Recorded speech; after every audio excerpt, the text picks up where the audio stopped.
কিছু কিছু গল্প আমাদের ভিতর কাঁপিয়ে দেয়, কারণ ওগুলো শুধু গল্প না, ওগুলো ঘটে গিয়েছে বাস্তবে। আজ আমি বলবো এমন এক কিশোরীর গল্প যাকে নির্যাতনের নরক তৈরি করে দিয়েছিল তার নিজের অভিভাবকরাই।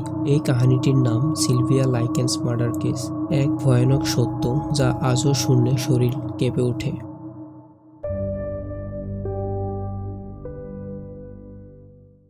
1965 সালের আমেরিকার ইন্ডিয়ানা রাজ্যের এক শান্ত শহর নাম ইন্ডিয়ানাপলিস। 15 বছরের এক মেয়ে নাম সিলভিয়ানা মেরি লাইকেন্স, একজন সাধারণ মেয়ে, হাসি খুশি, প্রাণবন্ত।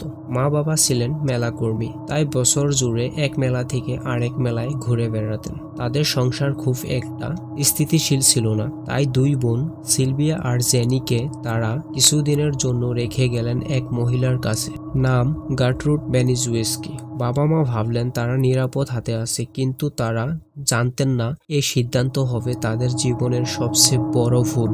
গার্ট্রুড ছিলেন 6 সন্তানের এক একলা মা, বাইরে থেকে সাধারণ কিন্তু ভিতর থেকে ছিল এক বিকৃত অসুস্থ মন। প্রথম কয়েকদিন সবকিছু ঠিকঠাকই চলছিল, কিন্তু তারপর গার্ট্রুডের রাগ আর হিংসা বেরিয়ে আসতে শুরু করলো। সিলভিয়ার মা বাবা সময় মতো টাকা পাঠাতে পারছিলেন না, আর তার এই রাগ গিয়ে পড়ল অসহায় সিলভিয়ার গায়ে। একদিন গার্ট্রুড তাকে বলল, তুমি তো বেশি সুন্দরী, নিশ্চয় ছেলেদের সঙ্গে ঘোরাঘুরি করো। সিলভিয়া ভয়ে কিছু বলল না, কিন্তু সেদিন থেকেই শুরু হলো তার নরক যাত্রা। প্রথমে চর থাপ্পড়, তারপর লাথি, তারপর সিগারেটের আগুন দিয়ে পোড়ানো। সিলভিয়াকে ঘরে বন্দি করে দিনরাত নির্যাতন করা হতো। গার্ট্রুডের ছেলে মেয়েরা, এমনকি পাশের কিছু বাচ্চারাও এই নির্যাতনে অংশগ্রহণ নিতে লাগলো। তারা সিলভিয়ার শরীরে লেখা লিখত, তাকে উলঙ্গ করে মারত আর হাসত। সবচেয়ে ভয়াবহ ঘটনা ঘটেছিল এক রাতে। গার্ট্রুড নিজ হাতে সিলভিয়ার পেটে গরম চাকু দিয়ে লিখে দেয়, I'm a prostitute and proud of it. তার মানে আমি এক পতিতা, আর এতে আমি গর্বিত। ভাবো, 15 বছরের এক মেয়ে যে কিছুই বুঝে উঠতে পারছে না কেন তার সাথে এমন করা হচ্ছে।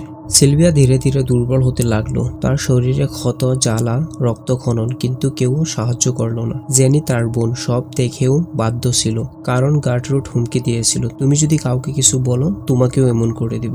অবশেষে 26 অক্টোবর 1965 সালে সিলভিয়া লাইকেন্স মারা যায়। একটা দেহ যার উপর নির্যাতনের চিহ্নে চামড়া প্রায় ছিঁড়ে গিয়েছিল। গার্ট্রুড বলেছিল সিলভিয়া নিজেই দোষী, কিন্তু পুলিশ যখন লাশ উদ্ধার করে তখন গোটা আমেরিকা স্তব্ধ হয়ে যায়। পুলিশ তদন্ত শুরু করলে একে একে সব বেরিয়ে আসে। গার্ট্রুড আর তার 2 মেয়ে, পলা আর স্টেফনি, ছেলে জন আর প্রতিবেশীর কিছু কিশোর, সবাইকে গ্রেপ্তার করা হয়। বিচারে গার্ট্রুডকে দেওয়া হয় আজীবন কারাদণ্ড, পোলা প্রায় 7 বছরের জেল। কিন্তু অবাক করার বিষয়, কয়েক বছর পর গার্ট্রুড প্যারোল পায়, জেল থেকে বেরিয়ে আসে, আর কিছুদিন পর তার মৃত্যু হয়। অনেকের মতে আইন তাকে মুক্তি দিলেও ঈশ্বর তাকে ক্ষমা করেনি। সিলভিয়া লাইকেন্স আজও বেঁচে আছে, গল্পে, সিনেমায় আর ইতিহাসে এক প্রতীকে। যে নির্দোষ ছিল তবু সমাজের নিষ্ঠুরতায় নিঃশেষ হয়ে গেল। এই কেস আমাদেরকে শেখায় নির্যাতন শুরু হয় ছোট্ট একটি ভুলের পর্দা দিয়ে, কিন্তু থামে না যদি কেউ না বলে। তোমরা যদি কখনো কারো উপর অন্যায় হতে দেখো, চুপ থেকো না, কারণ আজ যদি সিলভিয়ার পাশে কেউ দাঁড়াতো, হয়তো এই গল্পটা অন্যরকম হতো।